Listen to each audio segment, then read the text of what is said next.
नमस्कार, मैं तरुण वर्मा, दिल्ली में क्लिनिकल साइकोलॉजिस्ट हूँ। इस वीडियो में मैं आपको बताऊँगा कि ब्रेन फॉग जो कि कोविड-19 की वजह से होता है, देखने में आता है, उसके साथ जीना कैसा होता है, उसके किस तरह के लक्षण आते हैं और लोगों के लिए किस हद तक ब्रेन फॉग के साथ जीना मुश्किल हो जाता है, किस तरह से वो उनकी लाइफ को इम्पैक्ट करता है।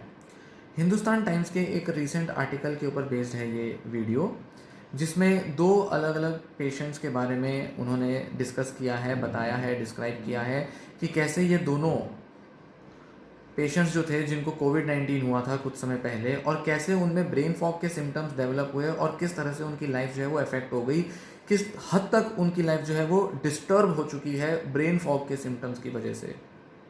ब्रेन फॉग पर मैंने पहले कुछ वीडियोस बनाई हैं, जिसमें मैंने बताया है कि ये किस तरह के लक्षण दिखाता है, क्या होता है, क्यों होता है, इसके बारे में थोड़ा डिटेल आप वहाँ से समझ सकते हैं, जान सकते हैं। ब्रेन फॉग के जो मोटे तौर पे जो सिम्टम्स होते हैं वो होते हैं कि जैसे एक तो मेमोरी का थोड़ा लॉस महसूस होना, कंसंट्रेशन अटेंशन में कमी आना, थोड़ा डिलीरियम जैसा फील होना, मतलब कन्फ्यूजन्स और ऐसा लगना कि जैसे हम लॉस्ट फील कर रहे हैं, डिजीनेस महसूस होना, थोड़ा चक्कर सा आना या थोड़ा सर दर्द, सर भारी महसूस होना, या थोड़ा सा भी सोचकर दिमाग थक जाना और शरीर में भी थकान साथ साथ महसूस हो जाना। तो दिमाग का थका होना, दिमाग का स्ट्रेस्ड अप सा, एग्जॉस्टेड सा फील होना, ये सब ब्रेन फॉग के लक्षण आते हैं। ब्रेन फॉग एक टेक्निकल टर्म नहीं है, कोई साइंटिफिक टर्म नहीं है, ये उसको एक्सप्रेस करने के लिए, एक्सप्लेन करने के लिए बोला गया है कि दिमाग के अंदर एक तरीके का फॉग हो जाता है, धुंधला सा हो जाता है, धुंध सी पड़ जाती है, सोचने की ताकत, सोचने की क्षमता धुंधली पड़ जाती है। ब्रेन फॉग ये है, सिंपल शब्दों में अगर बोला जाए तो हिंदुस्तान टाइम्स का आर्टिकल कहता है, जो कि नाम बदलकर उन्होंने पेशेंट को रिपोर्ट किया है, कि एक वर्षा बंसल हैं जो कि एक कोरियोग्राफर हैं, जयपुर में एक डांसर हैं, कोरियोग्राफर हैं, और उनको कोविड-19 का इन्फेक्शन हुआ था नवंबर में 2020 में। वो कहते हैं कि मैं बहुत एंथुसियास्टिक, बहुत ऑप्टिमिस्टिक, बहुत पॉजिटिव पर्सन थी, लाइफ को बड़े कॉन्फिडेंस के साथ लेती थी, अपने बड़े सारे मेरे प्लान्स थे, बहुत सारे मेरे प्रोग्राम्स थे जो अलग अलग जगहों पर होते रहते थे, मैं परफॉर्म करती थी, मैं बहुत सारे लोगों को ट्रेन करती थी, एक ही टाइम पर मैं बड़े सारे लोगों को सिखा सकती थी, नेशनल इंटरनेशनल लेवल पर मेरे जो थे वो टाई-अप्स थे, मैं ऑनलाइन ऑफलाइन कई तरीके के प्रोग्राम्स के थ्रू लोगों को ट्रेन कर चुकी थी, सर्टिफिकेट प्रोग्राम्स करती थी जिसमें लोगों को डांस करना सिखाती थी। वो कह रही हैं कि मेरी अब पर्सनैलिटी जो है, कोविड से पहले और कोविड के बाद में, उसमें बहुत चेंज आ चुके हैं। अब जो मेरी पर्सनैलिटी है वो पूरी तरह से बदल चुकी है। वो कह रही हैं कि मेरे ऐसे लगता है कि बिफ़ोर आफ्टर वर्जन हो गए हैं। जैसे हेयर कट के बाद एक आफ्टर वर्जन होता है, हेयर कट से पहले एक बिफ़ोर वर्जन होता है, मेकओवर से पहले और आगे का एक वर्जन होता है। उसी तरह से कह रही हैं कि मेरा पर्सनैलिटी का, मेरा खुद का एक बिफ़ोर आफ्टर वर्जन हो चुका है कोविड-19 की वजह से। सबसे पहले तो वो कहती हैं कि मैं बहुत ही होपलेस और बहुत ही ज़्यादा डिसअपॉइंटेड फ़ील करती हूँ, बहुत ही हताश महसूस करती हूँ, और पहले तो ऑकेजनली होता था बट अब रेगुलरली मैं डिप्रेस रहने लगी हूँ। सबसे बड़ा जो फ़र्क आया वो आया मेरी थिंकिंग कैपेसिटी में। वो ऐसा कहती हैं कि अब मैं फोकस ही नहीं कर पाती हूँ अपने काम पे, थोड़ी देर बाद ही थक जाती हूँ। चलो फिज़िकल टायर्डनेस एक चीज़ होती है, वो कहती है मैं मेंटली टायर्ड हो जाती हूँ, क्योंकि मेरे कुछ कोर्सेज़ हैं ऑनलाइन जो चलते हैं, उसमें लोगों को सिखाते समय मैं कई बार स्टेप्स भूल जाती हूँ, मेरे को अगला स्टेप क्या करना था। वो कहती है मेरे को टिप्स पे याद रहते थे पहले स्टेप्स, पहले मुझे सब पता रहता था कि इस स्टेप के बाद नेक्स्ट नेक्स्ट नेक्स्ट क्या करना है। कह रही अब मुझे बीच में स्किप कर जाती हूँ, मुझे याद ही नहीं रहता, मैं लॉस्ट हो जाती हूँ, मैं स्टक हो जाती हूँ, रुक जाती हूँ, मैं थोड़ी देर के लिए सोचने लगती हूँ कि इसके बाद क्या था। इस वजह से वो कहती हैं कि मैंने कॉन्फिडेंस इतना लूज़ कर दिया है, लोगों ने भी इसको नोटिस कर लिया, जिस वजह से मेरा कॉन्फिडेंस लूज़ हुआ, और अब मैंने अपने काफ़ी सारे प्रोग्राम्स जो थे, ट्रेनिंग प्रोग्राम्स थे, उनको कैंसिल कर दिया। बहुत सारे ऐसे थे जो मेरे इंटरनेशनल टाइप्स के साथ थे, जिनमें मेरे को करना था अभी जनवरी में और फरवरी में, मुझे उनके साथ ट्रेनिंग देनी थी, वो मैंने कैंसिल कर दिए क्योंकि मैं कोप अप नहीं कर पा रही हूँ, मेरे दिमाग काम नहीं कर रहा है, मैं बहुत कंफ्यूज रहती हूँ, मेरे को समझ नहीं आता कि कौन से स्टेप्स करने थे, मुझे बार बार रिव्यू करने पड़ते हैं। वो कह रही हैं ऐसा। सबसे ज़्यादा वो कह रही हैं कि मुझे सामने वाले से बात करने में तक प्रॉब्लम होने लगी है, मेरे को प्रोसेस करना बड़ा मुश्किल होता है कि उसने अभी जस्ट क्या कहा, मैं एकदम से लॉस्ट हो जाती हूँ। मुझे कई बार लोगों से दोबारा पूछना पड़ता है कि आपने क्या कहा, मुझे ज़रा रिपीट करके बताओ। तो जो पूरी प्रोसेसिंग है इन्फॉर्मेशन की, जो वो सुन रही हैं, देख रही हैं, सामने वाला कह रहा है, वो कह रही है वो कर ही नहीं पाती, जिस वजह से वो कह रही है कि बड़ा एम्बेरसिंग लगता है, मैं बातों को फॉलो नहीं करती तो उनका रिस्पॉन्स भी प्रॉपर नहीं दे पाती, क्योंकि मैं हर किसी से बार बार नहीं पूछ सकती कि तुमने अभी क्या कहा, दोबारा बताओ मुझे, लॉस्ट हो जाती हूँ मैं, वो कह रही हैं। साथ ही साथ वो कह रही हैं कि पहले मैं सोशल मीडिया पर अपने को बहुत प्रमोट करती थी। वो कहती हैं अब मैं प्रमोट करने में मुझे कॉन्फिडेंस ही नहीं आता, ताकत ही नहीं आती, अब मैं बचती हूँ। मैं पूरे पूरे दिन में एक एक पोस्ट भी नहीं कर पाती। पहले कहती हैं मेरी एक दिन में 5 से 7 या 10 पोस्ट भी हो जाती थी। वो बताती हैं कि मेरे करियर पर इतना ज़्यादा असर पड़ रहा है मेरी इस ब्रेन फॉग वाली सिम्टम्स का कि मैं अपना कॉन्फिडेंस भी लूज़ कर रही हूँ, सैड रहने लगी हूँ, एंक्शियस रहने लगी हूँ। अब थोड़ा सा भी अगर मेरे को कोई परफॉर्म करना होता है, कुछ भी टास्क परफॉर्म करना होता है डांसिंग से रिलेटेड, वो कहती है मेरे को पहले एंग्जाइटी होनी शुरू हो जाती है, मैं घबराने लगती हूँ, टेंशन में आ जाती हूँ, सोचती बहुत ज़्यादा हूँ। बाद में पहले दोनों टाइम सोचती हूँ मैं ज़्यादा, सारा टाइम दिमाग में जो थॉट्स हैं वो दौड़ती रहती हैं। सबसे ज़्यादा इसका इफेक्ट मेरी नींद पर भी आया है। मेरे को कह रही है अब नींद भी नहीं आती अच्छी, नींद आने में मुझे काफ़ी देर लग जाती है। 2-3 घंटा तो मैं रात को सोते समय केवल जागती ही रहती हूँ। सोने से पहले मेरे को बड़ी डिफ़िकल्टी होती है सोने में, टूट भी जाती है नींद मेरी। वो कहती हैं कि इसकी जो शुरुआत थी वो तब हुई थी जब वो कोविड-19 के सिम्टम्स को दूर करने के लिए जो दवाएं लेती थी, वो दवाओं के बारे में भूलने लगी, उसकी डोज भूलने लगी। सुबह ली, नहीं ली, दोपहर को ली, नहीं ली, वो भूलने लगी। धीरे धीरे वो दवाइयों के नाम भी भूलने लगी। जो कहती थी पहले मुझे आज तक ये प्रॉब्लम नहीं आई, क्योंकि पहले मुझे कोई भी दवा लेनी होती थी मुझे पता होता था मेरे को क्या दवा लेनी है। मुझे कोई प्रिस्क्रिप्शन पर देखना नहीं पड़ता था क्योंकि मुझे नाम याद होते थे। मुझे दवाओं के पैकेट पर देखना नहीं पड़ता था। वो कहती है अब मुझे बार बार देखना पड़ता है कौन सी दवा है, मुझे उसका नाम बार बार ध्यान से रीड करना पड़ता है। वो कहती हैं कि मुझे सबसे बड़ी प्रॉब्लम एक और जगह आती है कि मुझे मूवीज़ देखने का बहुत शौक़ है, था भी और है भी। पर अब जब मैं मूवीज़ देखती हूँ तो मैं उनके कैरेक्टर्स को, उनके प्लॉट्स को, उनकी स्टोरी को फॉलो नहीं कर पाती।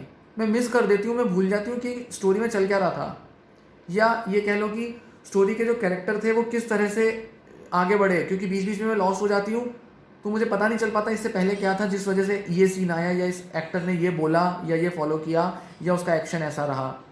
तो डॉक्टर्स से जब उन्होंने कंसल्ट किया तो डॉक्टर्स ने यही कहा कि जो भी न्यूरोलॉजिकल इफ़ेक्ट्स आपके ऊपर आए हैं, इसके लिए ज़्यादा ज़रूरी है, इसका जो मेंटल हेल्थ इम्पैक्ट भी आप पर पड़ रहा है उसको कम करने के लिए ज़्यादा ज़रूरी ये है कि आप डांसिंग पर बहुत ज़्यादा फोकस मत करो अभी, क्योंकि उससे 2 नुकसान होंगे। एक तो आपकी जो कंसंट्रेशन, अटेंशन, मेमोरी की जो पावर जो अभी वीक हुई है, उसकी जो बहुत डिमांड रहती है डांसिंग प्रोफेशन में, वो आप पूरी तरह से आउटपुट दे नहीं पाओगे। तो ऐसे में आपका कॉन्फिडेंस डाउन होगा, आपकी इमेज भी ख़राब होगी और आपका मार्केट में जो नाम है, पोजीशन है, वो भी डिस्ट्रॉय हो जाएगा। तो इसलिए बेटर ये है कि कुछ टाइम के लिए आप सस्पेंड कर दो जब तक आप बेटर नहीं हो जाते।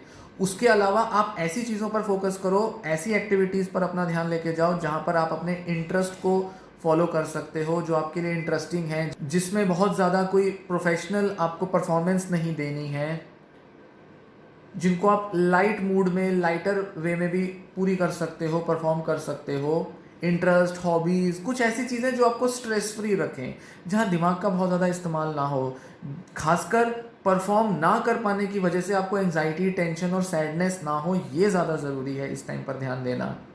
तो डांस जैसी चीज़ करोगे जो कि आपके प्रोफेशन का पार्ट है, अगर अच्छे से परफॉर्म नहीं करोगे तो होगा क्या, आपका कॉन्फिडेंस डाउन होगा, आप हेल्पलेस और होपलेस फील करोगे और डिप्रेशन में चले जाओगे। तो अभी जो डिप्रेसिव सिम्टम्स आ रहे हैं, इनको दूर करने का तरीका यही है कि अभी डांसिंग पर बहुत ज़्यादा फोकस मत करो, रिलीफ लो, थोड़ा रिलैक्स करो, थोड़ा दूर हो जाओ इस चीज़ से।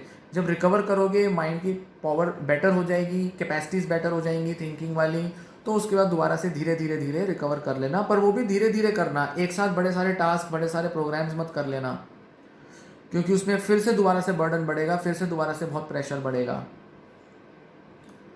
तो धीरे धीरे रिकवर करना। तो इसको रिकवरी प्रोसेस समझो, जैसे कोविड के फिजिकल सिम्टम से रिकवर कर रहे हो, वैसे ही साइकोलॉजिकल सिम्टम से भी रिकवर करना है। उसके लिए अपने टास्क जो हैं वो बहुत मेंटली एग्जॉस्टिंग नहीं होने चाहिए, बहुत हैवी टास्क नहीं होने चाहिए। ये डॉक्टर्स ने उनको सजेस्ट किया है, तो अभी वो यही कर रही है। वो कह रही है मैं थोड़ा थोड़ा बेटर भी फील करने लगी हूँ, थोड़ा इंप्रूव कर रही हूँ, अब थोड़ा मुझे कॉन्फिडेंस आ गया, थोड़ा मैं रिलैक्स और थोड़ा रिलीव्ड फील करती हूँ अब।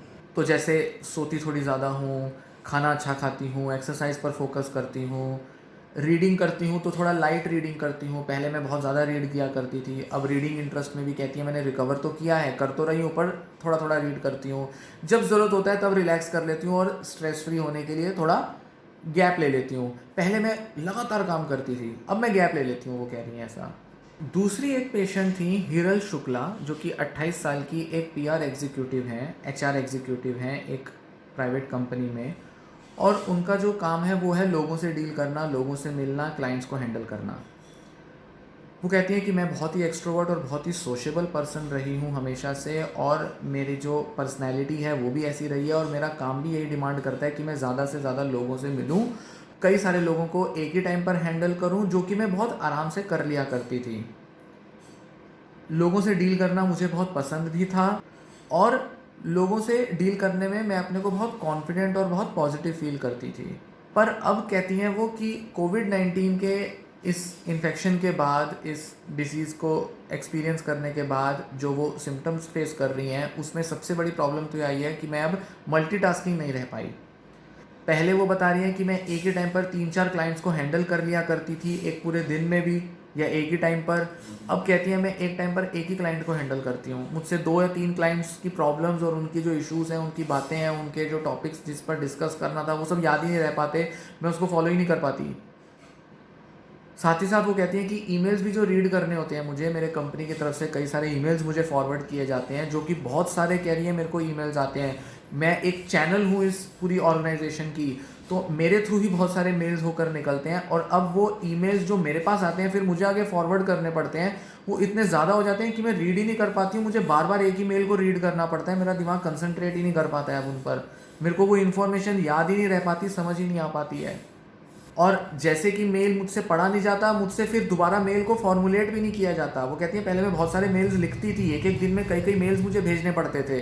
अब मैं भेज ही नहीं पा रही हूँ, मैं गिनती के मेल्स भेज रही हूँ, जिससे कि सारा काम पेंडिंग होता जा रहा है, और मैं डिले करते जा रही हूँ अपने काम को, मैं डेडलाइंस मिस करती जा रही हूँ, जिससे कह रही है कि मेरे कंपनी को और मुझे भी अफेक्ट हो रहा है, मेरे क्लाइंट्स की भी फ्रस्ट्रेशन जो है वो बढ़ती जा रही है, क्योंकि काम जो है वो टाइम पर पूरे नहीं हो पा रहे हैं।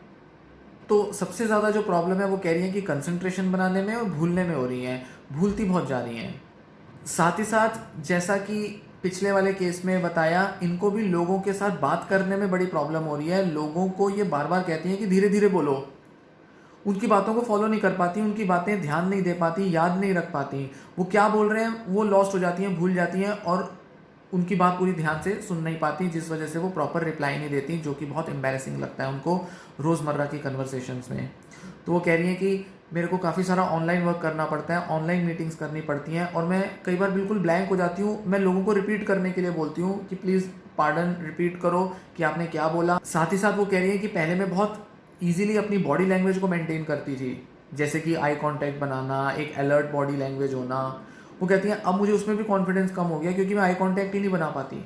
मैं आई कांटेक्ट बनाने की कोशिश करती हूँ, एकदम से मुझे लॉस्ट फील होता है या मेरे को फैटीग फील होता है। बहुत दिमाग की बहुत एनर्जी लगानी पड़ती है, बहुत ज़्यादा तनाव, बहुत ज़्यादा टेंशन सी फील होने लगती है जब मैं लोगों से डायरेक्टली बात करती हूँ। तो इस वजह से वो लोगों के साथ मिलकर मीटिंग करना भी पसंद नहीं कर रही हैं, अब वो उसको भी अवॉइड करने लगी हैं। तो वो कहती हैं कि अब मुझे अपने काम को पूरा करने के लिए पूरी पूरी लिस्ट बनानी पड़ती है, टू डू लिस्ट बनानी पड़ती है, जो कि पहले कहती है मुझे तो वैसे ही याद रह जाता था, या मुझे इतना ज़्यादा उनको लिस्ट बनाकर उनको ध्यान रखने की ज़रूरत नहीं होती थी। मेरे पास अपने रिमाइंडर्स होते थे जिनके थ्रू मैं काम कर लेती थी, बट कहती है अब मैं बिना लिस्ट के काम ही नहीं कर पाती। मुझे मेडिटेशन करनी पड़ती है, कंसंट्रेशन बढ़ाने की एक्सरसाइजेस करनी पड़ती हैं, तब जाकर मैं अपने को थोड़ा कॉन्फिडेंस दे पाती हूँ, तब जाके थोड़ा मैं अपने को बेटर फील कर पाती हूँ। हालांकि वो कह रही है कि उससे बहुत ज़्यादा फ़र्क अभी आ नहीं रहा है, क्योंकि मेडिटेशन वो इसलिए करती हैं कि ताकि वो थोड़ा बेटर फील करें और उन्हें लगे कि मैं अपनी इम्प्रूवमेंट लाने के लिए, अपनी कंडीशन को बेटर करने के लिए कुछ कर रही हूँ। क्योंकि हर जगह बोला जाता है कि मेडिटेट करके और काफ़ी सारी एक्सरसाइजेस करके कंसंट्रेशन इंप्रूव हो सकती है, मेमोरी इंप्रूव हो सकती है, इसलिए मैं कर रही हूँ। पर कहती हैं अभी तक मैंने कोई बहुत ज़्यादा फ़र्क देखे नहीं है, बट स्टिल मैं जारी रख रही हूँ और मैं रखती भी रहूँगी, क्योंकि मेरे डॉक्टर्स ने, मेरे फैमिली मेम्बर्स ने मुझे ये सब करने के लिए बोला है। वो कहते हैं कि मेरे फैमिली मेम्बर्स जो है वो मुझे बहुत ज़्यादा एनकरेज कर रहे हैं कि मैं वो वाले काम करूं जो मुझे इंटरेस्ट की लगती हैं, जो मेरी हॉबीज़ हैं। जैसे कहती है कि मेरे को ड्राइविंग का शौक था, तो वो मुझे, मेरे घर वाले ड्राइविंग में मुझे सपोर्ट कर रहे हैं, सिखा रहे हैं।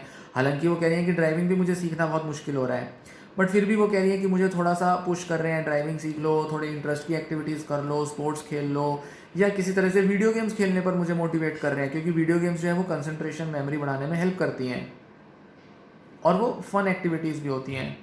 वो कह रही हैं कि वैसे तो मेरे बॉस, मेरे कलीग्स बड़े सपोर्टिव हैं, पर फिर भी कहती है मुझे बड़ा अनकंफर्टेबल लगता है, बड़ी हिचक सी होती है, क्योंकि मुझे अपने बॉस को रेगुलरली बोलना पड़ता है कि मैं आज ये काम नहीं कर पाऊंगी, आज मैं वो नहीं कर पाऊंगी, मैं इसको कल कर दूंगी, परसों कर दूंगी, या मुझे आज लिमिटेड काम दो, मैं आज ये नहीं कर पाऊंगी, वो नहीं कर पाऊंगी। वो कहती है मैं ऐसी कभी नहीं थी, मैं तो बहुत ज़्यादा काम कर लिया करती थी, पर अब मैं टालने लगी हूँ काम को, और जिसमें मुझे बड़ा एम्बैरेसिंग फील होता है, क्योंकि शायद इससे मेरी वर्क परफॉर्मेंस भी कम होती जा रही है और मेरा इंप्रेशन भी ख़राब पड़ रहा है। तो ये रहे ऐसे दो पेशेंट्स जिनके जो ब्रेन फॉग के सिम्टम्स हैं वो किस हद तक उनकी लाइफ को अफेक्ट किए हुए हैं, किस तरह से उनकी जो लाइफ है वो डिस्टर्ब हो चुकी है, उनकी फंक्शनिंग डिस्टर्ब हो गई है कोविड-19 की बीमारी के बाद। कोविड-19 की जो बीमारी है वो लोगों के अंदर काफ़ी सारे न्यूरोलॉजिकल सिम्टम्स लेकर आ रही है, और धीरे धीरे जो रिसर्च है वो इसके कई सारे अलग अलग सिम्टम्स को न्यूरोलॉजिकल लेवल पर रिपोर्ट कर रही हैं और उसकी सीवियरिटी को भी दर्शा रही हैं, दिखा रही हैं। और ऐसा बताया जाता है कि जो कोरोना वायरस है वो हमारे दिमाग में घुसकर कई सारे short term long term defects, damages ला सकता है। शॉर्ट टर्म चेंजेस या इफेक्ट जो हैं वो तो आ जाते हैं जैसे ब्रेन फॉग जैसे सिम्टम, पर क्योंकि कोरोना वायरस हमारे दिमाग में घुस सकता है इसलिए वो लंबे समय में दिखने वाले सिम्टम्स या डिसीज़ भी ला सकता है, जैसे कि अल्जाइमर्स या पार्किंसंस डिसीज़। पुराने ऐसे बहुत सारे और कोरोना वायरस जैसे वायरस हुए थे, जैसे कि सार्स, इबोला वायरस, और जो 100 साल पहले जो स्पेनिश फ्लू वाला जो डिसीज़ हुआ था, पेंडेमिक हुआ था, उन सब में न्यूरोलॉजिकल डैमेज, न्यूरोलॉजिकल सिम्टम्स देखे गए थे और लंबे समय तक देखे गए थे। कई बार तो ऐसा होता है कि सिम्टम्स अपीयर ही बहुत सालों के बाद करते हैं, कई दशकों के बाद करते हैं। मतलब जैसे आज कोविड-19 का बीमारी हुई और ठीक हो गई कुछ दिन में, तो हो सकता है 10-20 साल बाद भी लक्षण, दिमागी लक्षण देखने में आए, क्योंकि वो स्लो चेंजेस होते हैं, धीरे धीरे धीरे फुल ब्लोन रूप में बाहर निकल कर आते हैं, पूरी तरह से बाहर आते हैं, दिखते हैं, और वो फिर बीमारी का रूप ले सकते हैं और वो बीमारी बहुत घातक हो सकती है। तो इसलिए ब्रेन फॉग को थोड़ा सीरियसली कंसिडर करना ज़रूरी है, या ये जो न्यूरोलॉजिकल सिम्टम्स हैं इनको, ब्रेन फॉग माइल्ड लेवल के सिम्टम्स समझे जाते हैं, और इनको सीरियसली कंसिडर करने के साथ साथ इनको दूर करने के उपाय भी करने ज़रूरी हैं। मतलब एक्सरसाइज करना, मेडिटेट करना, माइंड को शार्प करने वाली एक्टिविटीज़ करना, जैसे कि गेम्स खेलना, वीडियो गेम्स हो सकती हैं, बोर्ड गेम्स हो सकती हैं, पजल्स हो सकती हैं, मेमोरी गेम्स, कंसंट्रेशन गेम्स हो सकती हैं। अच्छी डाइट और अच्छी हेल्थ रखना वो भी बहुत ज़रूरी है। हॉबीज़ और अपनी फ़न एक्टिविटीज़ को परस्यू करना वो भी बहुत इंपॉर्टेंट है, क्योंकि इमोशनल हेल्थ भी बहुत ज़रूरी है, जो हमारी थिंकिंग की हेल्थ को, कॉग्निटिव हेल्थ को इम्प्रूव करती हैं। और साथ ही साथ बहुत ज़्यादा टेंशन और वरीज ना रखना, अपने दूसरे मेंटल हेल्थ प्रॉब्लम्स को भी रिजॉल्व करना, ये भी ज़रूरी है, क्योंकि ये सारे चेंजेस जब लाए जाएंगे तो धीरे धीरे ब्रेन फॉग का जो इम्पैक्ट है, उसके सिम्टम्स की जो सीवियरिटी है वो कम होगी और लॉन्ग टर्म इफेक्ट्स को भी रोका जा सकेगा। डॉक्टर्स को, रिसर्चर्स को और जनरल पब्लिक को, सभी को इस बारे में अवेयर होना ज़रूरी है और इस प्रॉब्लम को एक्सेप्ट करना ज़रूरी है, ऐसा डॉक्टर मानते हैं। क्योंकि डॉक्टर्स का ऐसा कहना है कि अक्सर हम इसको लेकर थोड़े स्टिग्मेटाइज्ड हो जाते हैं, न्यूरोलॉजिकल सिम्टम्स को लेकर हम बात नहीं करते, डॉक्टर्स भी कई बार ज़्यादा रिपोर्ट नहीं करते या ज़्यादा इसको नोटिस नहीं करते। तो डॉक्टर्स को भी थोड़ा अवेयरनेस रखनी ज़रूरी है, पर जनरल पब्लिक को ज़रूरी है कि वो इसके प्रति स्टिग्मेटाइज्ड ना हो, इसके प्रति एक्सेप्टेंस डेवलप करें, स्वीकारें कि उनको ये प्रॉब्लम है जो कि कोरोना के इफेक्ट की वजह से है, और इसको सीरियसली लें और इसकी वजह से जो लाइफ में जो एडजस्टमेंट्स बनानी है वो ज़रूर बनाएं। स्टिग्मा इस लेवल तक देखने में आता है जब लोग अपनी लाइफ में चेंजेस नहीं लाना चाहते और वो अपनी मेंटल हेल्थ को डिस्टर्ब करना शुरू कर देते हैं, जैसे कि कॉन्फिडेंस लो कर देंगे, मूड के सिम्टम्स शो हो जाएंगे, धीरे धीरे एंग्जाइटी डेवलप हो जाएगी, अपनी इमेज को लेकर बहुत वरी करेंगे, किसी ना किसी तरह से जब उनको एडजस्टमेंट बनाने की ज़रूरत है अपने इस कॉग्निटिव सिम्टम्स की वजह से, वो एडजस्टमेंट्स नहीं बनाएंगे, क्योंकि उनको लगेगा कि सामने वाला क्या सोचेगा, या मेरी जॉब चली जाएगी, या मेरे को प्रोफेशनल किसी तरीके की डैमेज फेस करनी पड़ेगी। जैसा कि इन दोनों केस में हमने देखा, एक वो डांसर हैं जिन्होंने अपने डांसिंग स्केड्यूल्स में और डांसिंग रूटीन्स में बहुत ज़्यादा चेंजेस किए और उन्होंने डांसिंग के ज़्यादा प्रोजेक्ट्स लेने ही बंद कर दिए ताकि अपनी मेंटल हेल्थ को, कॉग्निटिव हेल्थ को पूरा टाइम दे सकें। साथ ही साथ ये दूसरी पेशेंट है जिन्होंने काफ़ी वरीज फेस कर रही हैं, काफ़ी ज़्यादा प्रॉब्लमेटिक है, बट फिर भी इनके फैमिली और कलीग्स के सपोर्ट से ये अपने को टाइम दे पा रही हैं और इन्होंने भी अपनी रूटीन में चेंजेस लाए हैं। तो रूटीन में अगर चेंजेस लाने हो, वर्क शेड्यूल्स में या वर्कलोड में अगर चेंजेस लाने हो, तो ये ज़रूरी है इसमें किसी तरीके का स्टिग्मा ना रखा जाए कि एज इफ ये कोई मेरी मानसिक कमजोरी होगी कि अगर मैं ये करूँगी और मैं तो बहुत अच्छा कर सकती हूँ या कर सकता हूँ, मुझे तो करते ही रहना है, उसी लेवल पर वर्क करना है। कर पाएंगे नहीं आप, क्योंकि कोविड-19 जो है वो आपके दिमाग को असर डाल चुका है, असर ला चुका है उसमें। तो दिमाग से लड़ने से का कोई फ़ायदा नहीं है। धीरे धीरे धीरे माइंड को बेटर करने की एक्सरसाइजेस करनी ज़रूरी हैं। धीरे धीरे अपने कॉग्निटिव हेल्थ को, मेमोरी को, कंसंट्रेशन को इम्प्रूव करने की ज़रूरत है। पूरा खुद को टाइम देने की ज़रूरत है, तभी इम्प्रूवमेंट अच्छी पॉसिबल है। जब एक बार आप थोड़ा टाइम देंगे खुद को, तो धीरे धीरे रिकवरी होगी, तो फिर आप पुराने काम जैसा पहले करते थे वैसा भी कर पाएंगे। ज़रूरी नहीं है कि ये जो 1-2 महीने बाद जो ब्रेन फॉग के सिम्टम्स देखने में आ रहे हैं ये हमेशा ऐसे ही बने रहेंगे। धीरे धीरे इंप्रूव हो जाएंगे, पर खुद को टाइम देना, खुद को इन प्रॉब्लम्स के लिए तैयार करना बहुत ज़रूरी है, एक्सेप्ट करना ज़रूरी है। इनका अगर हमारी डेली लाइफ पे असर आ रहा है तो उसको कंसिडर करना ज़रूरी है, उसको एक्नॉलेज करना ज़रूरी है। हम रोज़मर्रा के जो काम करते हैं उसमें हमारी थिंकिंग कैपेसिटीज़, थिंकिंग एबिलिटीज़ का बहुत ज़्यादा यूज़ होता है, बहुत ज़्यादा उनकी यूटिलाइजेशन होती है। बिना प्रॉपर माइंड को इस्तेमाल किए हम कैसे कोई काम कर सकते हैं? नहीं कर सकते। हमारी मेंटल कैपेसिटीज़ को पूरा अलर्ट, पूरे एक्टिव तरीके से, हेल्दी तरीके से काम करना ज़रूरी है। तो अपनी ब्रेन, मेंटल हेल्थ को थोड़ा टाइम देना, उसको इम्पॉर्टेंट समझकर उसके लिए वर्क करना बहुत ज़रूरी है। ये टाइम बहुत ज़रूरी है। इसलिए कोविड-19 के ब्रेन पर इफ़ेक्ट्स जो हैं उसको समझना ज़रूरी है, उनको एक्नॉलेज करना ज़रूरी है, उनकी सीरियसनेस को और उनके इम्पैक्ट को समझना ज़रूरी है, और उसके अकॉर्डिंग जो भी हमें लाइफ में चेंजेस लाने हैं, लाइफस्टाइल में, रूटीन में, वर्क में, वो लाने ज़रूरी हैं, ताकि हम अपने को पहले कॉग्निटिवली, मेंटली बेटर करें, उसके बाद दोबारा से अपनी पुरानी वाली फंक्शनिंग को हम रिटेन कर सकते हैं। तो ये जो वीडियो है ये इसी बारे में था, आपको अवेयर करने के लिए, आपको बताने के लिए कि अगर आप भी ऐसे सिम्टम्स महसूस करते हैं, फेस कर रहे हैं, तो इसके लिए कोई एक्टिव स्टेप्स ज़रूर लें। ये मत सोचें कि ये तो दूर हो जाएगा, मैं थोड़ा बहुत ऐसे वैसे कर लूँगा या कर लूँगी तो उससे मेरा ये प्रॉब्लम ओवरकम हो जाएगा, ऐसे नहीं। या ये ना सोचें कि आपकी लाइफ में आपकी जो परफॉर्मेंस है, वर्क है, प्रोफेशन है, वो इफेक्ट हो जाएगा तो मुझे तो ऐसे ही रखना है। थोड़ा एडजस्टमेंट्स करनी ज़रूरी है, तो कीजिए उन्हें।